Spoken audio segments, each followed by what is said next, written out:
Bonjour, bonsoir à toutes nos auditrices et auditeurs du balado Les Idées Radicules, peu importe où vous êtes. Et bonjour, bonsoir à toi, Mike. Bonjour, bonsoir. Bonjour, bonsoir. Hey, on a tellement eu un épisode le fun. On a reçu, pour parler, dans le fond, du magazine Caribou, mais les deux cofondatrices, donc Audrey Lavoie et Véronique Leduc. Quel bel épisode. On a jasé justement du 10 ans de leur magazine. On a parlé aussi de leur agence Servidé. C'était incroyable. Ouais, donc juste pour la nommer, il était pas présente avec nous autres, mais il y a aussi Geneviève Vézina, là, qui est l'autre cofondatrice. Oui. On la salue. Mais ouais, quel bel épisode. C'était vraiment cool de retracer leurs 10 ans à elle, avec Caribou, de retracer aussi un peu le dernier 10 ans, ce qui s'est passé au niveau de la culture culinaire au Québec. C'est un peu l'idée derrière cet épisode. Mais finalement, c'est allé beaucoup plus loin que ça aussi. On a parlé d'entrepreneuriat, de leur parcours, comme Mike le dit, un peu des qu'est-ce qui est marquant aussi qu'est-ce qui a marqué plutôt le paysage culinaire et médiatique québécois. Puis aussi un peu faire un peu le point sur où on est rendu justement toutes les possibilités ou même un peu on pourrait dire les défis surtout face au magazine, mais même face au monde agricole, à l'agroalimentaire en soi. Fait que ouais, très passionnant. Ouais, vraiment, je pense qu'on en est sorti énergisé avec de l'inspiration pour continuer. Hein? Oh yes. Let's go. Bonne écoute. On aimerait remercier notre commanditaire principal de notre saison 5, Tessier, fabricant de serre et allié de choix des maraîchers et sériculteurs. Tessier, c'est fabriqué ici même au Québec. C'est des structures de première qualité. Donc, joignez-vous au mouvement. Cultivez Tessier, vous aussi.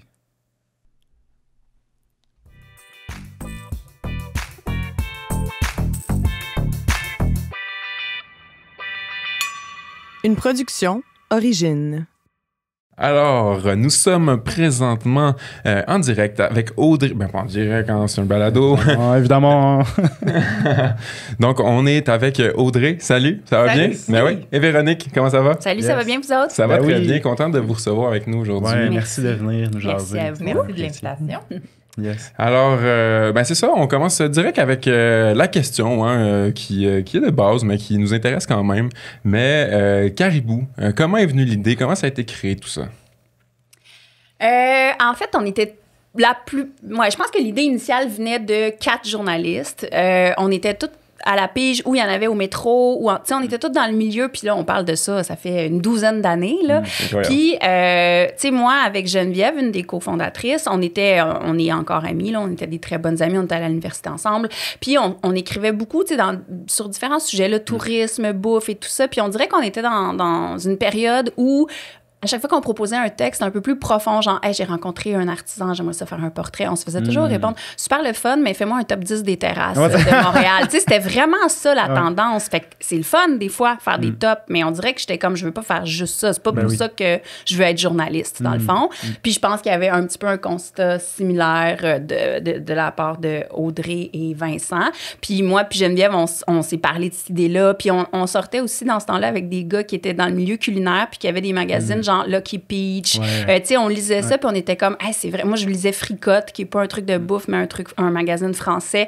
Puis, j'étais comme, il y a des reportages de fond. Il me semble que j'aimerais ça faire ça. Fait qu'on s'est dit, hey, on se part-tu un magazine en sachant pas trop c'est quoi l'idée? Puis, puis on a parlé à Vincent puis Audrey, qui étaient des amis. En fait, les trois, là, sauf moi, là, Geneviève, Audrey et Vincent travaillaient au Journal Métro. Fait qu'on en a parlé. Puis, il y avait en parallèle un peu une idée similaire de partir un magazine un peu plus sur la bouffe et tout ça, sans recette. Donc, au départ, notre idée, c'était on disait, on est un magazine de bouffe sans recette. Wow. Quand même, c'est notre premier tagline. Le premier magazine bouffe sans recette, c'était vraiment ça qu'on martelait beaucoup.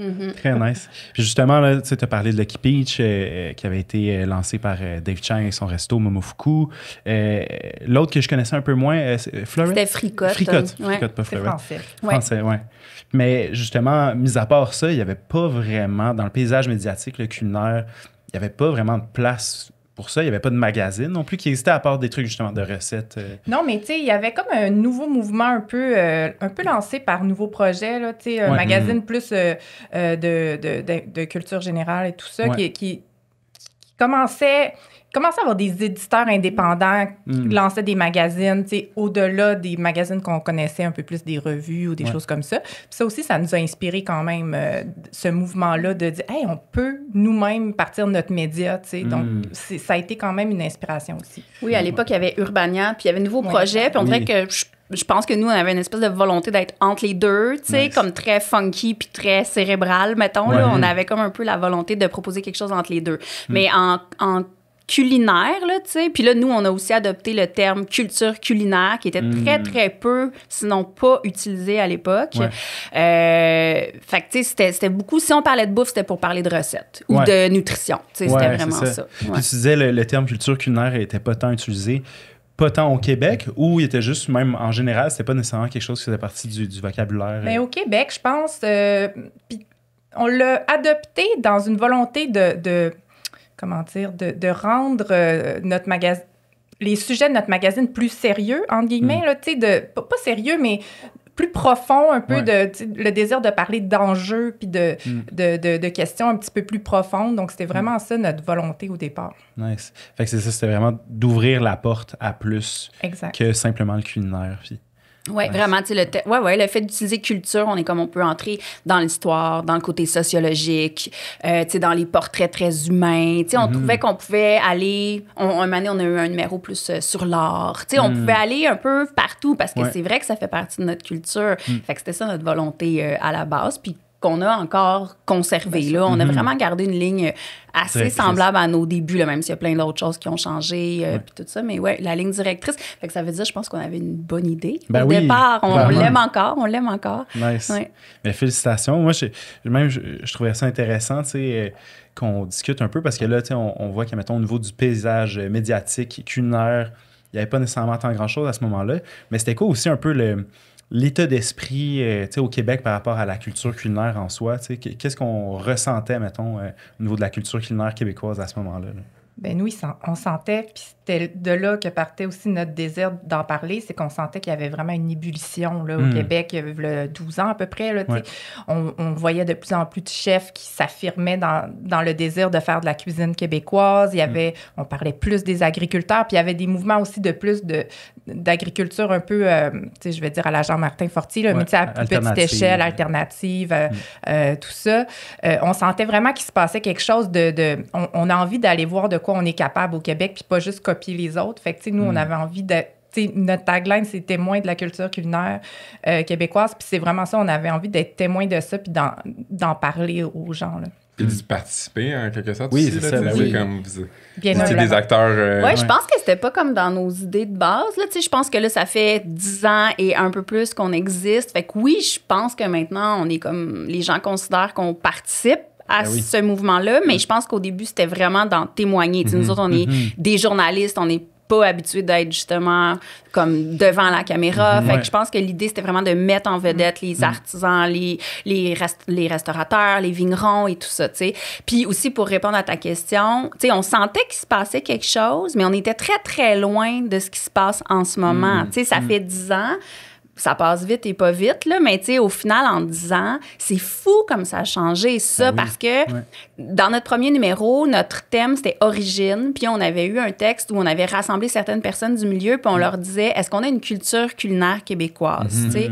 Puis les gens, même des gens, tu sais, genre Alex Cruz, tu sais, qui est quand tu sais, il y avait un chef cuisinier, puis il y avait un restaurateur, tu sais, puis les gens étaient comme, tu sais, c'est quoi notre culture culinaire?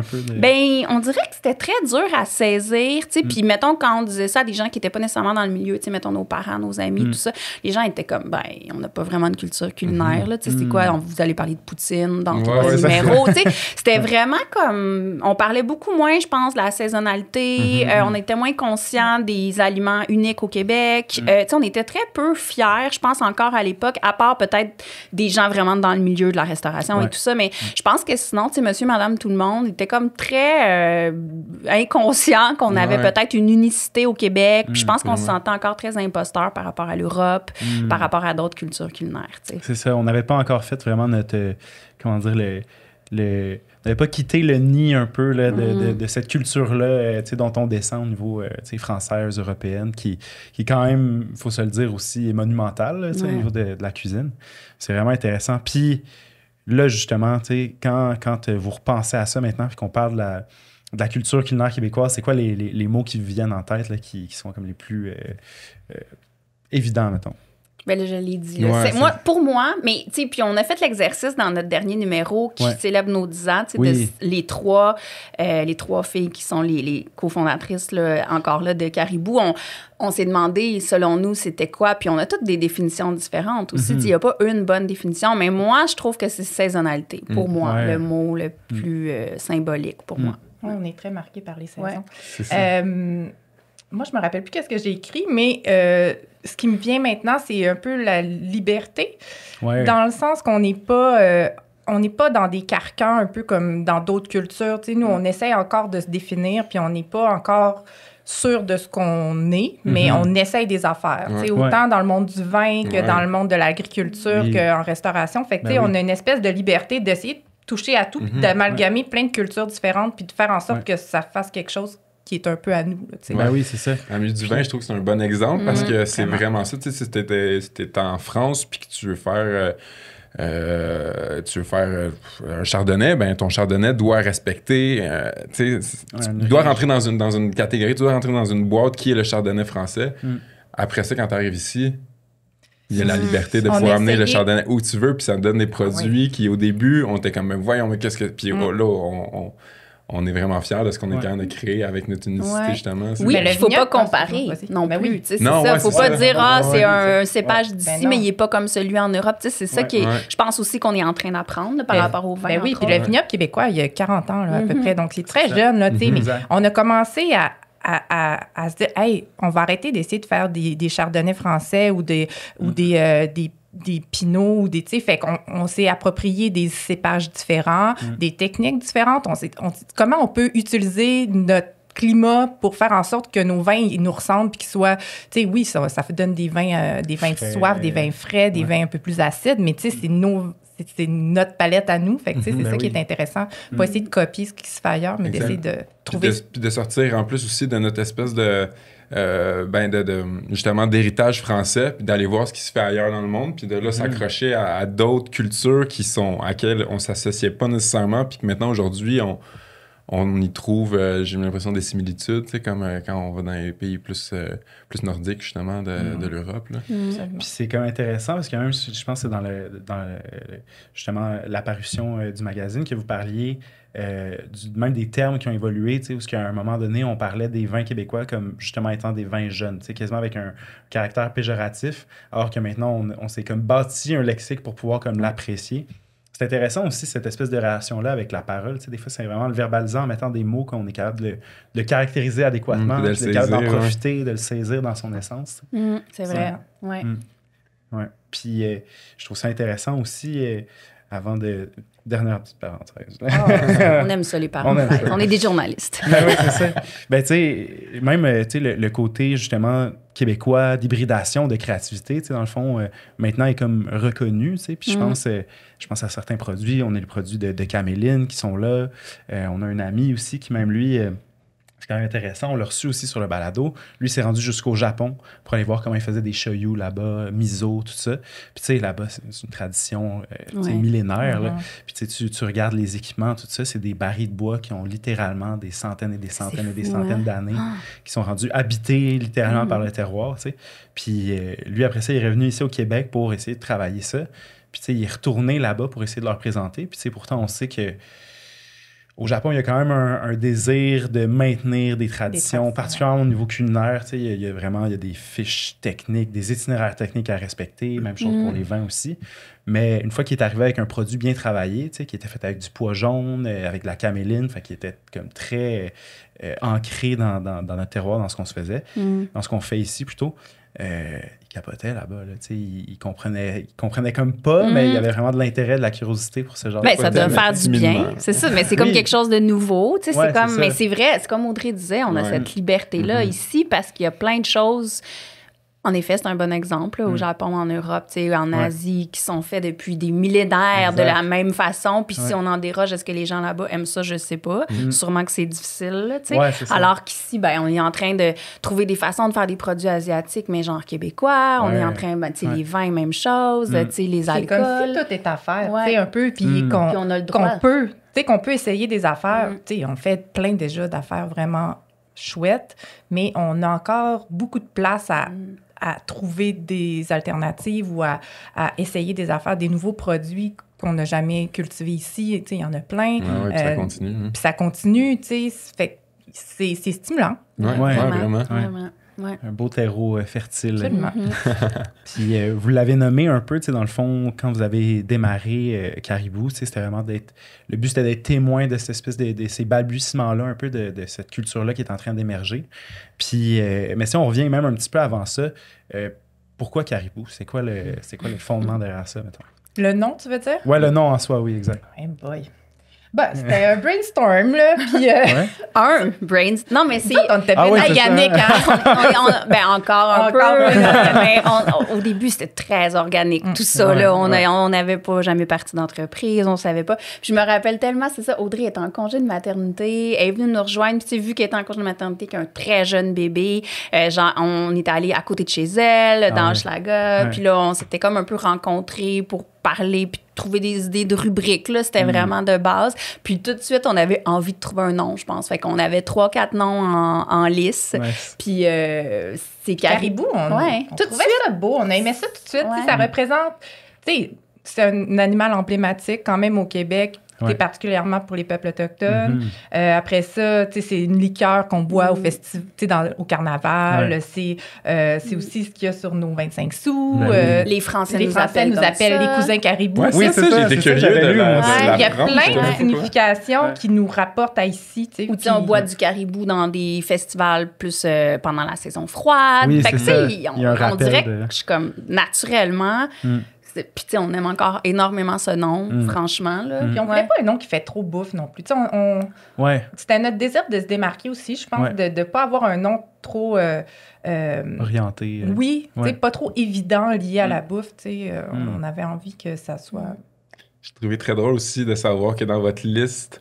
il y avait quand même un autre nom qui est apparu, qui est devenu quelque chose de gros aussi aujourd'hui. Vraiment. Oui, quelques semaines, genre 2-3 semaines. Tu sais, notre liste de noms, on avait 3-4 noms. Là, on avait gastronaute, on avait caribou, on avait ketchup, je pense, mais tu sais, c'est pas très québécois finalement, mais on aimait la sonorité. On le regretterait aujourd'hui. Oui, c'est ça. Puis on avait 3 fois par jour. On trouvait ça drôle, le 3X, je sais pas, là, on trouvait ça le fun. Puis tu sais, ça évoque ce que ça évoque. Là. On mange tous, la plupart des gens, en tout cas, idéalement 3 fois par jour. Fait que, tu sais, puis là, quelque chose comme 2, tu sais, puis on était un peu en train de réfléchir à nos noms, puis tout ça. Puis comme la semaine après, 3 fois par jour est sorti. On était comme, on a un qui est éliminé, peut-être. Y a-tu un leak à quelque part? Peut-être qu'il y avait des espions dans le bar où on était. Ça y va mieux pour sa compagnie. Donc, je pense que les deux thèmes sont bien abordés par chacune. On adore le nom. Fait que ça a été, écoute, première chose, je pense, qui a été établie là, c'était le nom. On l'a vraiment trouvé super vite.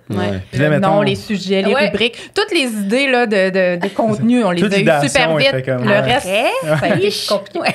Ben c'est ça, parlez-nous-en un peu. Là. Là, une fois que vous aviez décidé un peu tout le contenu, comment ça s'est passé? C'était quoi les étapes Une fois qu'on avait décidé tout le côté le fun, selon nous, là, à un moment donné, on s'est dit, OK, ben on est quand même 4 journalistes. Là, on dirait qu'on n'avait pas vraiment pensé à...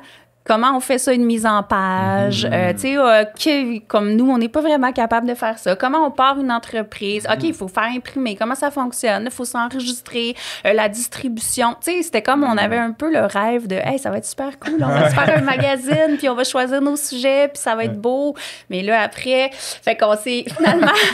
Le mot entreprise n'était pas trop sur nos lèvres. On n'avait pas pensé que ça serait une entreprise. Puis finalement, ça prend beaucoup de place, le côté entrepreneur. Énormément maintenant. Donc, encore. On s'est entouré finalement. On a contacté justement. C'était quoi son poste au Métro? C'était notre ancien éditeur au Journal Métro qui venait de quitter son emploi puis qui était sur le marché du travail. On lui a juste demandé des conseils, genre comment ça marche l'impression, comment ça marche la distribution, as-tu des contacts? Il a trouvé ça tellement le fun qu'il a voulu embarquer avec nous. Wow, il était très stimulé. Ouais, c'est ça. Ouais. Tu sais, lui, il était un petit peu plus vieux que nous. Il avait plus d'expérience dans ces choses-là. Fait que, tu sais, c'est tout lui qui s'est occupé d'enregistrer l'entreprise. Nommons-le, Daniel Barbeau. Daniel Barbeau, qui a été là pendant 4 numéros avec nous. Puis qui est encore là, on the side. Là. Il vient à tous nos lancements. Il est encore très fan. Puis, fait que, tu sais, lui, il s'est occupé vraiment de la distribution, de trouver un comptable. Tu sais, toutes ces affaires-là, il a tout mis ça sur pied. La poutine. Après on le remercie encore. Après ça, on a eu un courriel. On a lancé sur les réseaux sociaux, un peu juste comme pour commencer à faire parler de nous tranquillement. Puis Tania Jiménez qui nous a contactés en nous proposant en nous demandant si on avait une directrice artistique ou une graphiste pour faire tout ça. Puis on n'en avait pas. Donc on l'a rencontrée, puis ça a cliqué. Fait qu'elle a embarqué elle aussi avec nous. Fait que là, à partir de ce moment-là, on était 6. Puis c'était les 6 cofondateurs de Caribou. Puis on a eu beaucoup de rencontres, en amont, parce que, notre premier numéro a été lancé en octobre 2014, mais au final, je pense pendant 1 an? À peu près, au moins 1 an, on s'est rencontrés dans des bars le soir parce qu'on travaillait tous aussi. Là, on avait tous des jobs à temps plein ou à la pige. Fait qu'on se rencontrait beaucoup les soirs. Là, pauvre Audrey qui avait son jeune bébé. Fait qu'elle venait quand elle pouvait le plus souvent possible. Mais on se rencontrait, puis on essayait de s'organiser. Puis là, un peu à réfléchir à tout ça, on a fait une campagne de sociofinancement parce qu'imprimer un magazine, c'est 10 000 $. C'est bien plus cher maintenant. C'est plus cher. C'est vrai. C'est à l'époque. Non, c'est vrai. C'est en noir et blanc, c'est pour ça. Non, c'est pas vrai. Mais, fait qu'on avait fait une campagne de levée de fonds, sociofinancement, en fait, là. Puis on avait réussi quand même assez, on était contents. Là, ça voulait dire on trouvait qu'il y avait un besoin parce qu'assez rapidement, on avait réussi à avoir les 10 000 $. Puis c'est pour ça aussi qu'on avait lancé nos médias sociaux, pour lancer cette campagne-là. Fait que, tu sais, il y a eu beaucoup de travail en amont, là, vraiment. Puis c'est ça, octobre 2014, ben là, on lançait le premier numéro. Dont on a toujours un thème à chaque numéro depuis le début aussi. Fait que le thème, c'était Origine. Puis, parenthèse aussi, le premier numéro, maintenant, genre 3 semaines avant, on est comme, hey, on n'a pas de cover, tu sais. Ah ouais. Là, c'est comme, mais t'apprends, tu sais. Je veux dire, t'as jamais fait ça, puis t'es un peu dans le jus de. C'est ça. Puis là, on écrivait pas mal les textes à 4. Là, à ce moment-là, on n'avait pas d'argent pour payer des journalistes. Fait que je pense qu'on a pas mal écrit. 85%, je pense. Max, c'était nous, là. C'était nous 4 qui l'avions fait. Puis on n'avait jamais fait ça, puis on était stressés, puis on s'auto-éditait. Fait que là, c'était comme beaucoup de choses, tu sais, écrire l'édito, les petites intros qui vont avec, là, tu sais, c'était beaucoup déjà pour nous. En plus de nos jobs à temps plein. C'est ça, fait qu'on a un moment donné, on a fait « Hey, on n'a pas de cover, là, nous autres. » Fait qu'il y a une photographe avec qui on travaille encore super étroitement, Maude Chauvin, qui a comme fait « Hey, puis là, en plus, c'était un numéro d'automne. » Fait que là, c'était rendu que ça paraissait que c'était l'automne. Fait qu'on était comme « On va pas faire prendre des photos en ce moment. » Fait qu'elle nous a un peu... Fait que, tu sais, le cover du premier numéro, c'est un agriculteur, Marc-André Corriveau, qui a comme un panier. Puis, tu sais, c'est encore un cover là, que les gens ont en tête. C'est un des encore un de nos plus beaux covers à ce jour. Un des plus populaires, je pense aussi. Là. Puis, elle nous avait dit, voici, je vous offre cette photo. Puis, en tout cas, fait que c'est juste parenthèse cocasse, comme quoi on apprenait un peu sur le tas. Mais, premier numéro, octobre 2014, il y a eu un line-up. C'était quoi le nom du reste? La Taverne Midway sur Saint-Laurent. Ben oui. Ouais, line-up, on capotait. Pour vrai, on capotait. Tout ce travail, finalement, puis ça arrivait là, au paroxysme du salle comble, les gens étaient présents. On avait peur qu'il n'y ait personne. Oui. Finalement, c'était... La salle était trop petite, en fait. C'était-tu quasiment un peu, tu sais, comment dire, là, quand tu t'attends pas à grand-chose, là, finalement, t'as tellement de monde, c'est comme intimidant en même temps. Là. Moi, j'aurais dit, c'était cool. C'était vraiment cool. C'était intimidant, mais galvanisant. Surtout, moi, j'aurais dit, tu sais, stimulant, puis aussi de te dire, OK, ben c'était pas débile, là, notre idée, là, c'était une bonne idée, puis il y avait un besoin, puis il y avait un espace pour ça, là, tu sais. On a bien fait de ne pas écouter tout le monde qui nous disait que c'était justement pas une bonne idée de partir un magazine papier en 2014. Fait qu'on s'est dit, bon, regarde, on l'a fait pareil, puis tant mieux. Parce que c'est ça, tu sais, à cette époque-là, en 2014, tu sais, il y avait, moi je me souviens, c'était marquant, tu sais, la presse qui commençait à déménager vers le digital, puis comme c'était ça la tendance. Ouais. C'était un peu quasiment à contre... contre-courant. Là, le début des réseaux sociaux, où est-ce que les publicités migraient aussi vers ces plateformes-là, donc moins de revenus publicitaires. On n'était vraiment pas dans une conjoncture idéale. Il y avait un espèce de petit côté un peu punk là, de faire front à tout ça. Là, oui, t'as un peu naïf, je pense. Oui. Puis, tu sais, je dirais, à l'époque, on avait quel âge? On était début de trentaine. Fait que, tu sais, les gens étaient comme, tu sais, vous êtes jeunes, comment ça, vous partez un magazine papier? Tu sais, l'avenir, c'est le web. Puis, on était comme, ouais, mais on aime vraiment le papier, tu sais. Puis, déjà, tu sais, on était déjà, je pense, à l'époque, un peu comme on est trop sur nos écrans. Tu sais, c'est le fun de lire quelque chose, un objet, tu sais. Fait qu'on avait le goût de ça. Puis, tu sais, honnêtement, on était un peu naïfs, en effet. Puis, tu sais, au début, on se disait, parce que premier numéro, on avait comme pas de pub, là, non plus. On avait une pub, c'était mon chum, mettons, là, son entreprise. Tu sais, c'était comme. Fait que, tu sais, on s'était dit, ben, on va faire un numéro. Je me rappelle une discussion dans l'auto avec Geneviève, qu'un moment donné, j'avais comme un petit peu une panique. Puis là, j'étais comme, ben oui, mais comment on va se payer un jour avec ça, tu sais. Puis là, elle était comme, ben, tu sais, on va faire 1 ou 2 numéros, puis on verra, tu sais. Puis c'était vraiment ça, fait qu'on n'avait aucune idée de... On n'avait pas de plan quinquennal. Non, on n'avait pas de plan. C'est ça. C'est comme un peu, on a voulu faire un mag. Au pire, ça va nous faire une belle carte de visite, puis c'était ça notre idée. Au pire, on aurait eu du fun. C'est ça. Mais oui, c'est ça. Puis tout le monde, en effet, nous disait que... Je me rappelle, là, tu sais, quelqu'un qui travaille dans le milieu de l'édition va dire, mais tu sais, vous êtes fous, là, de partir un magazine papier. Tu sais, j'avais des amis qui me disaient, ouais, mais c'est un projet artistique, mais sans plus. Avec pas d'argent. Avec pas d'argent, tu sais. Finalement, quand on l'a sorti, nos parents nous ont dit que ça faisait professionnel. Fait qu'on était bien contents. Tu sais, la phrase « Ah, ça fait professionnel! » C'était ça. Nos amis étaient comme impressionnés. Je pense qu'ils s'attendaient à quelque chose de boudiné. Là. Je sais, comme pas un vrai magazine, non, mettons. C'est ça. Wow, c'est quand même drôle. Puis là, je voulais pas te couper, t'es là-dessus. Ben, vas-y. Moi, je me demandais juste, justement, tu sais, à quel moment est venue cette espèce de réalisation-là de comme, OK, dans le fond, on veut plus juste que ça soit une carte de visite, on est là, on aime ça, on veut vraiment mettre le focus sur ça pour que ça marche, que ça soit viable. Puis... Ouf, ça a été long. Ben, ça a été long, puis pas en même temps, dans le sens que je pense pas qu'on a eu le désir de lâcher. On a toujours aimé ça. Jamais. Ouais, c'est ça. Ça, c'est sûr. Il y a eu des moments plus difficiles, puis tout ça, mais tu sais, je dirais que, mettons, 2018, mettons, là, on a décidé, moi et Geneviève, on a décidé qu'on s'y consacrait à plein temps. Donc là, à partir de là, tu sais, moi, j'avais comme mis de l'argent de côté, puis Geneviève aussi. Puis tu sais, on s'était dit, et là, on se lance, on n'a pas de salaire pour les 6 prochains mois, mais on va essayer de s'arranger pour s'en trouver.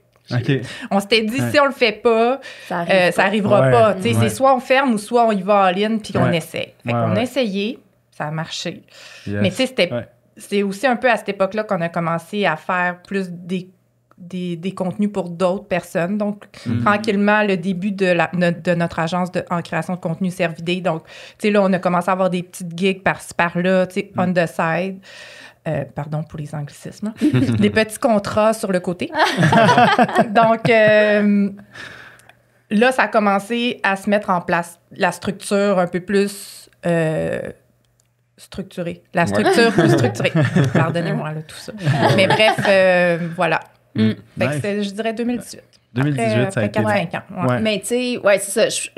Comme dit Audrey, je pense qu'on a toujours aimé ça, faire un magazine. Mais tu sais, il y a eu vraiment, là, quand même des hauts et des bas. Je m'en ai dire up and down. Tu vois, on est rendu là, c'est l'enfer. Fait qu'on a eu beaucoup on a eu quand même beaucoup de hauts et de bas. Tu sais, évidemment, je veux dire, à un moment donné, il y a des gens... Tu sais, parce qu'on s'est pas payé pendant... comme 5 ans, là, tu sais, à peu près. Ou en tout cas, après ça, ça a été des très... on se versait un petit mini-montant par mois, mais on n'avait pas le choix de continuer à travailler à côté. Quasiment symbolique, rendu là. Oui, vraiment. Mais tu sais, même ça faisait c'était comme encourageant, là, oui, c'est ça. après 4-5 ans, tu sais. Mais, tu sais, puis il y en a tu sais, on est rendu 3, donc il y en a qui ont quitté depuis c'est aussi. Cool, puis il y en a qui ont quitté. Fait que, tu sais, c'est sûr que ça nous déstabilisait à chaque fois aussi, parce qu'il y en a qui partaient avec une expertise, avec une connaissance. Tu sais, on n'avait pas d'argent pour payer les gens pour les remplacer. Fait que, tu sais, ça a été, là, quand même, il y a eu des périodes quand même très difficiles. Puis on a engagé un moment donné aussi des consultants, tu sais, pour un peu comprendre comment on pouvait arriver à se payer avec ça, parce qu'on n'a jamais voulu le lâcher. Tu sais, c'est comme notre bébé, là. Tu sais, on l'aime, on le trouve beau, on est fiers. Tu sais, fait qu'on voulait pas lâcher, mais un moment donné, t'es comme, je peux pas faire toute ma vie sans me payer non plus. Non, tu sais, fait qu'on a, c'est ça, on a engagé des consultants, essayé de voir comment on pouvait faire de l'argent avec ça. Tu sais, c'était pas si clair pour nous au début, là, qu'il fallait faire, tu sais, une boîte de création de contenu en agroalimentaire, tu sais. Mais à un moment donné, on voulait le faire, on savait pas comment le faire. Puis à un moment donné, ben c'est vrai que Caribou est devenu notre carte de visite parce qu'à un moment donné, on s'est mis à se faire approcher par des gens externes pour faire des choses qui ressemblaient à Caribou. Wow. Fait que Ben oui. Du contenu de qualité, du contenu intelligent, tu sais, Fait qu'à un moment donné, ça nous a servi, puis on a essayé plein de choses. On a essayé plein de choses. Puis, on essaye encore plein de choses. On essaye encore plein de choses, bon mais signe, tu sais, je pense que là, tu sais, il y a eu quand même aussi un tournant à partir de la pandémie, je pense, que là, tu sais, il y a eu un intérêt pour consommer localement. Tu sais, il y avait des entreprises qui avaient de l'argent aussi pour promouvoir ce message-là. Fait qu'encore là, on s'est fait approcher. Il y a eu quand même un intérêt. Tu sais, comme beaucoup d'entreprises aussi, là, l'année de la pandémie, je veux dire, nous autres, on vendait des magazines en masse. Là, les gens, ça les intéressait. C'est ça, il était là. J'ai fait partie de ceux-là, je pense. Sur la pandémie, oui, je me suis mis à acheter plein de numéros. Ouais, t'es comme, j'ai le temps de lire. C'est ça, exact. Ouais, j'ai plus d'amis. Fait que, c'est ça. Donc, ça a été graduel, mais tu sais, là, c'est le fun, puis on est fiers, puis on a une belle entreprise. Puis là, on l'a effleuré, mais Servidé, c'est quoi? C'est quel rôle que ça a pris dans votre... quelle place ça a aujourd'hui aussi, mais quel rôle ça a joué à ce moment-là de créer Servidé? Bien, ça a vraiment une place importante parce que c'est rendu une source de revenus plus importante. On s'entend que le magazine, on perd pas de sous avec, mais on n'en fait pas vraiment non plus. Une fois qu'on a payé tout le monde, l'impression, il reste plus vraiment de sous. Mais ça reste que c'est comme ça que les gens nous connaissent. Puis c'est comme... Puis on aime ça. Faire ça, c'est notre gravy. C'est précieux. Oui, c'est précieux. C'est notre projet de base. Là. Oui, puis on aime encore ça le faire. Puis à chaque nouveau numéro, on est très stimulé. Puis tout ça. Mais Servidé, c'est vraiment... tu sais, moi, par exemple, je passe peut-être la moitié de mon temps sur des projets Servidé. Donc, sur des projets clients. Donc, on parle de stratégie de com, on parle on fait des magazines pour d'autres aussi. On en a fait peut-être une dizaine des magazines pour, par exemple, la table bioalimentaire de la Côte-Nord. On en a fait un pour un restaurant qui s'appelle le Paloma. On en fait pour plein de gens qui ont envie d'avoir cet objet-là aussi. Puis c'est notre expertise, puis on aime ça. Fait que, on fait de la vidéo, on fait plein de choses avec Servidé, puis ça nous permet de nous payer des salaires un peu plus décents, là, pour des adultes, mettons, un salaire d'adulte. Comme ça. Fait que oui, c'est quand même une grosse part de notre entreprise maintenant. Ben, tu sais, le rôle, tu sais, c'est ça, Audrey vient de le dire, mais tu sais, mettons, pour résumer, là, comme je pense pas que Caribou serait encore là s'il n'y avait pas Servidé. Puis, tu sais, c'est important de le dire parce que, tu sais, je pense que notre magazine est reconnu et est bon et réussit bien, mais c'est pas viable. Avoir un média en ce moment, c'est un problème. C'est une réflexion quand même de société qu'il faut avoir. Tu sais, c'est ça, c'est rendu que, tu sais, c'est vraiment plus la majeure partie de notre temps qu'on met sur Caribou parce qu'on se paye avec Servidé, tu sais. Ouais, c'est ça. C'est dommage un peu, là, tu sais, mais pas un peu, pas mal, mais tu sais, c'est ça, c'est que la pub est plus là, ou en tout cas beaucoup moins là. Tu sais, toutes les méta puis tout ça, ben ils bouffent beaucoup de budget publicitaire.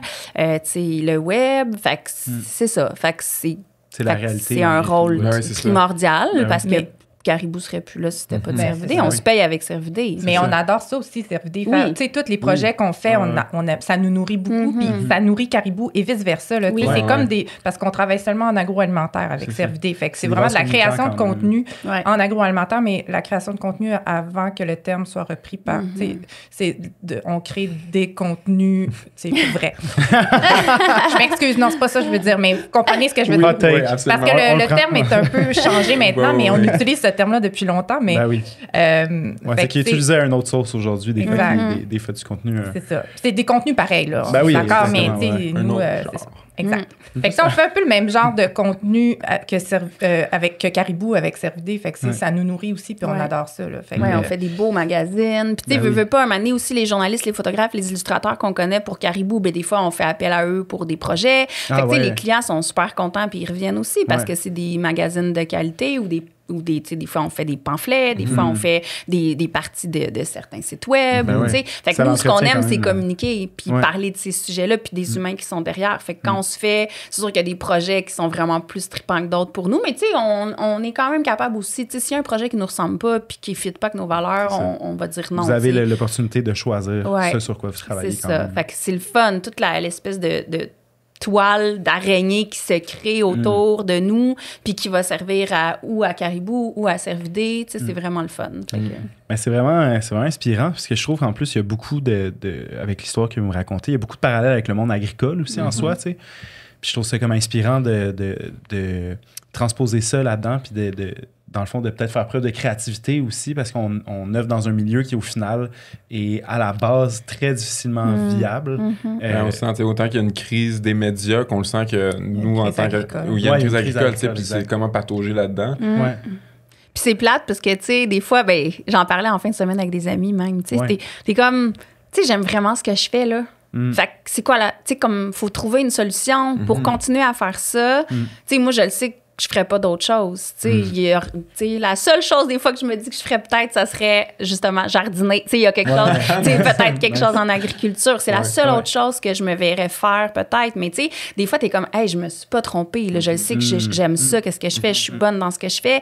Mais c'est donc pas payant. Donc, quelle est la solution? Fait qu'il faut vraiment en effet être créatif. Puis c'est dommage quand tu vois des gens qui, soit en restauration, soit en agriculture, soit dans les médias, des gens qui ont des talents puis qui sont bons puis qui lâchent. Tellement passionnés aussi.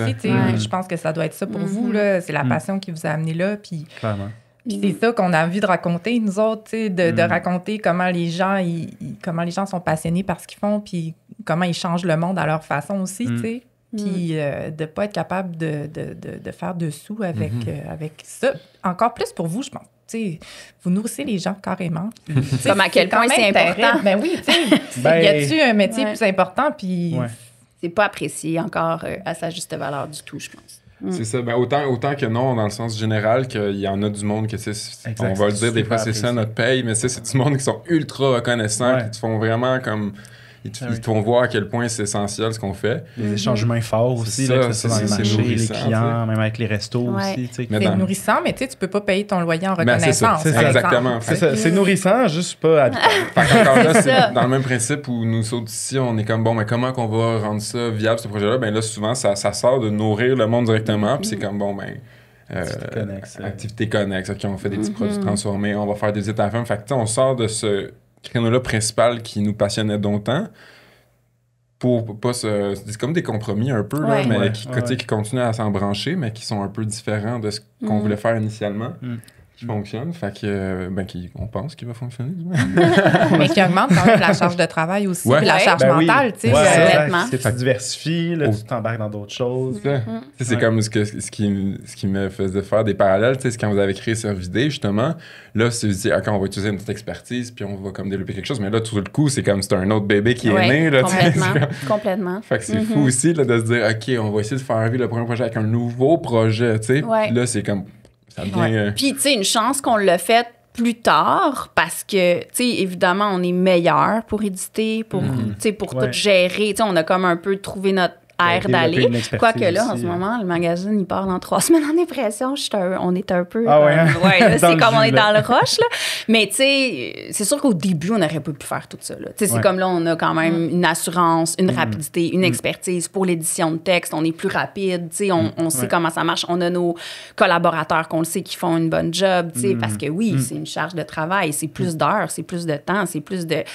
Fait que c'est ça, c'est la même chose pour vous. Tu sais, faut que tu trouves quelque chose qui va amener un équilibre financier, mais que tu arrives à aimer aussi. Parce que non plus, c'est pas mieux si tu fais 80% de temps de quelque chose que tu n'aimes vraiment pas pour faire 20% de temps de quelque chose que tu aimes. Tu sais, c'est un équilibre un peu constant, là. Tu sais, une recherche d'équilibre. Tu sais, puis, mais il y a quelque chose de beau aussi là-dedans. Je peux parler pour toi, mais en tout cas, moi, je découvre, puis, tu sais, Audrey a un talent de gestionnaire, d'organisatrice, de planificatrice. Je pense qu'elle s'est découverte, tu sais, qu'elle a découvert à travers Cervidé, tu sais. Moi, je suis bonne pour son estime parce que j'ai moins ce côté-là. Puis souvent, je suis comme, ah mon Dieu, t'es bonne, t'as fait ça, wow, t'es bonne, tu sais. Mais c'est vrai qu'il y avait même, je suis voyons, Véro, un tableau excellent.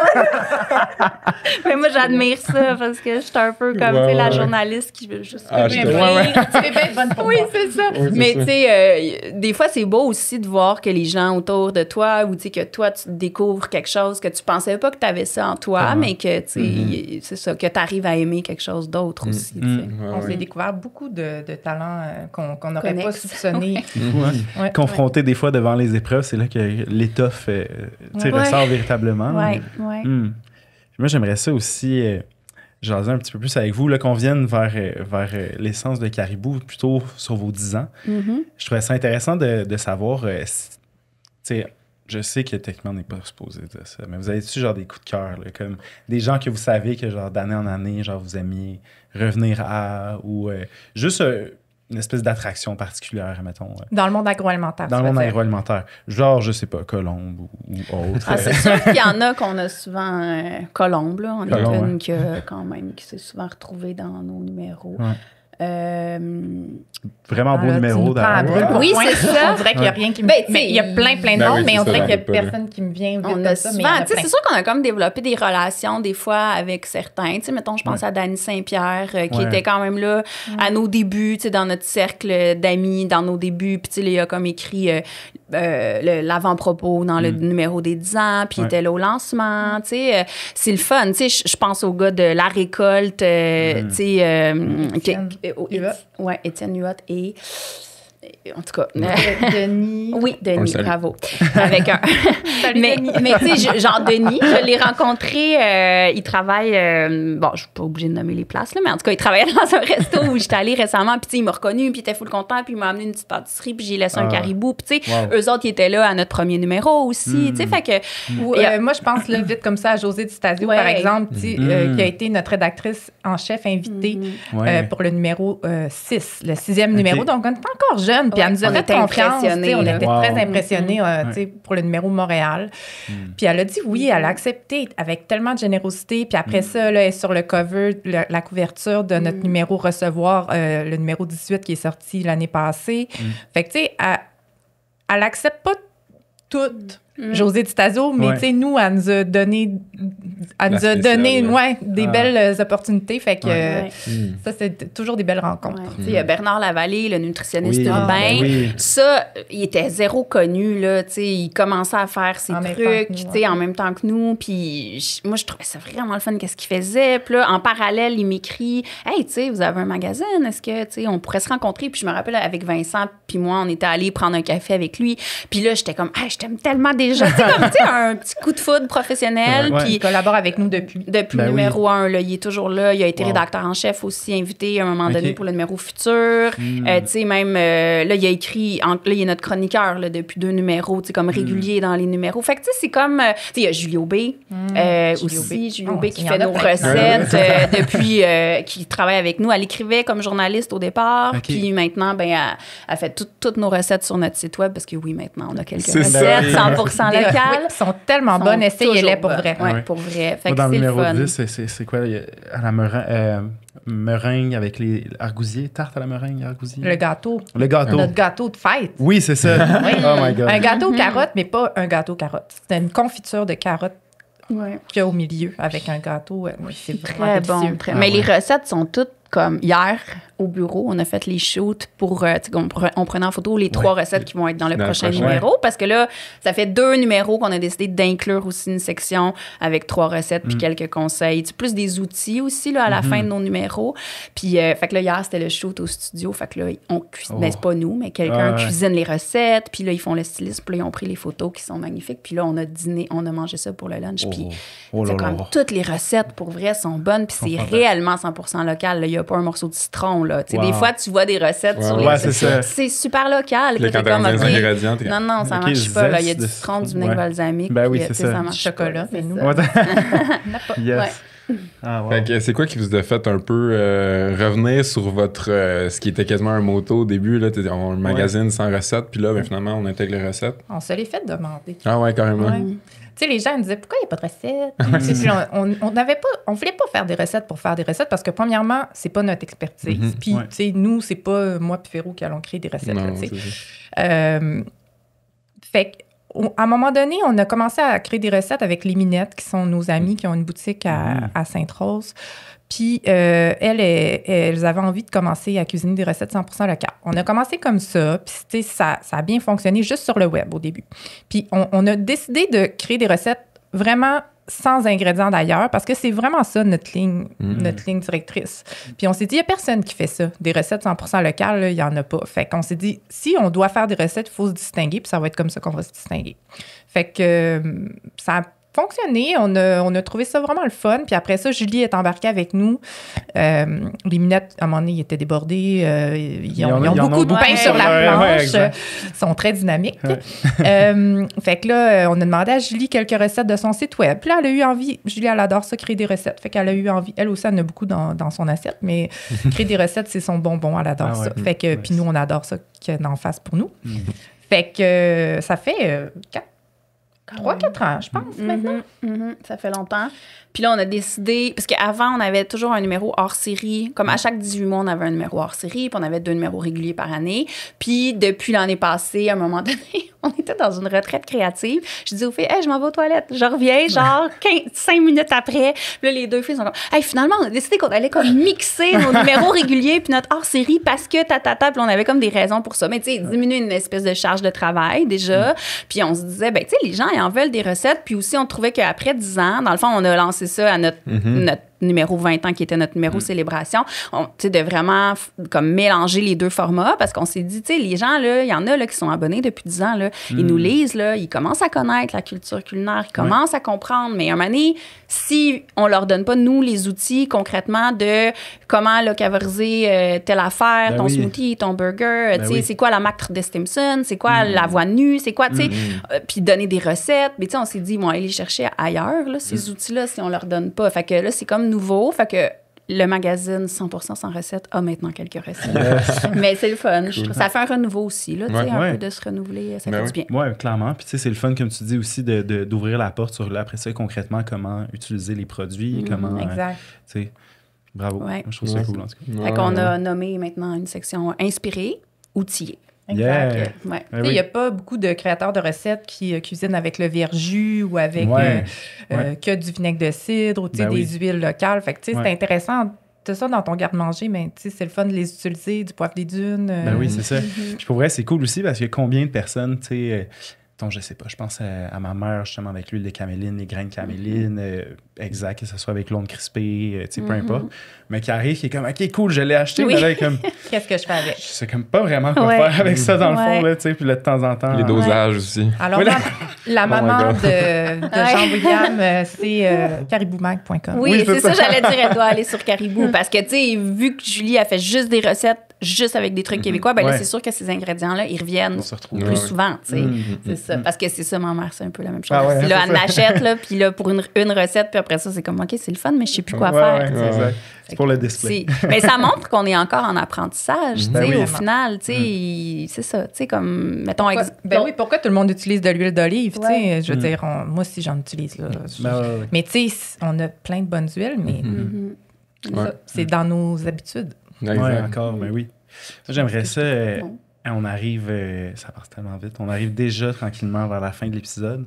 J'aimerais ça qu'on porte aussi un peu notre regard sur le futur ensemble. Puis, tu sais, là, après les premiers 10 ans, qu'est-ce que vous voyez pour les 10 ans à venir? Tu sais, que ce soit pour le magazine Caribou en soi, pour Cervidé, ou même pour le paysage, admettons, médiatique là, au Québec? Bon, là, on va faire des montées de lait. C'est ça, yes!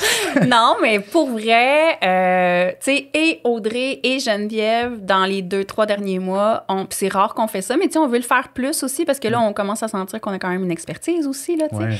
Mais Audrey, à un moment donné, elle a écrit un texte là, récemment sur, tu sais, comme, voyons, qu'est-ce qu'on attend là, pour consommer local, là, tu sais, on attend que les frontières ferment, qu'il se passe ça, tu sais, alors, puis tu sais, j'avais la même pensée aussi, tu sais, de dire...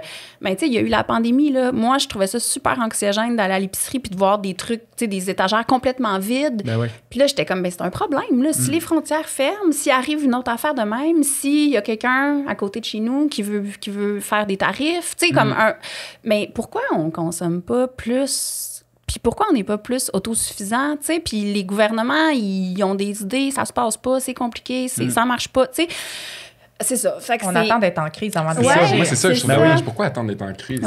C'est peut-être en plus stimulant de le faire par, justement, on dirait passion, puis par envie de vouloir créer, participer, que de comme, réaction à quelque chose de négatif. Oui, puis tu sais, il y a toute la... C'est ça, la situation économique actuelle. Tu sais, nous autres, on mange pas 100% québécois tout le temps non plus. Mais tu sais, c'est comme aussi de faire des choix. Si tu as le choix entre tel produit puis tel produit, ben prends telle affaire. Puis des framboises, ben mange-en l'été. Puis c'est tout. Tu sais, on attend temps l'été. Puis, tu sais, fait qu'il y a comme, je trouve, encore une éducation à faire. Puis, tu sais, tantôt, vous parliez que vous, dans le milieu agricole, tu sais, oui, il y a des gens qui apprécient, des chefs, mais c'est trop niché, je trouve, encore, tu sais. Puis, il faut que le gouvernement aussi aide les entrepreneurs pour que, oui, tout le monde puisse proposer des prix plus accessibles. Parce que je comprends que la mère monoparentale, en ce moment, là, avec des loyers à Montréal à 1 800 $ pour un 3,5, je comprends que là... Elle va pas aller au petit marché public payer des grosses tomates ancestrales. C'est ça. Je comprends que c'est ça. Mais c'est ça. Fait que je pense qu'il y a comme... Ça presse, là. Je sais pas qu'est-ce qu'on attend. Fait que... Puis bon, même chose.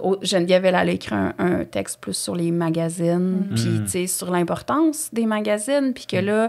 Ça va pas bien pour les magazines. Non, c'est ça que je voulais dire. Puis, on n'est pas tout seul dans notre bateau. Là, moi, je suis sur le conseil d'administration de l'Association des québécoises des éditeurs de magazines. Je participe aussi à des réunions avec la SODEP, qui est, dans le fond, l'organisation pour... les magazines culturels. Puis, tu sais, tout le monde a les mêmes problèmes. Là. Les abonnements sont en diminution. On a de moins en moins d'endroits où est-ce qu'on peut être distribué. Tu sais, à l'épicerie même, je veux dire, il n'y a même plus de comptoir de magazines. On n'est plus visible nulle part. Fait que, tu sais, prendre un magazine dans tes mains, c'est rendu difficile. Fait que, tu sais, pour l'achat, tu y penses pas. Les gens ont de moins en moins de concentration pour lire. Le temps d'écran, c'est... Je veux dire, c'est pas facile de faire notre place dans le monde actuel. Fait que moi, puis au niveau gouvernemental non plus, on n'a pas vraiment d'aide. On a une aide, on a une petite subvention du Canada, mais du Québec, on n'a absolument rien. Je veux dire, fait que, tu sais, on est... c'est pas un climat facile pour tous les médias. Magazines, puis les magazines, on est souvent un peu comme le parent pauvre des médias aussi, là, où est-ce que ça coche aucune case. Là, c'est comme si on faisait pas vraiment du contenu ou comme si on... C'est pas important. Oui, c'est ça, mais je veux dire, on est une part de la culture. On fait rouler l'économie à notre manière. On offre des emplois, on offre des... Ça, c'est sans compter même comme indirectement peut-être quelque chose de plus quantifiable, mais l'effet que ça a justement sur la culture, sur le fait de manger local, sur le fait d'aller visiter des producteurs, des restos.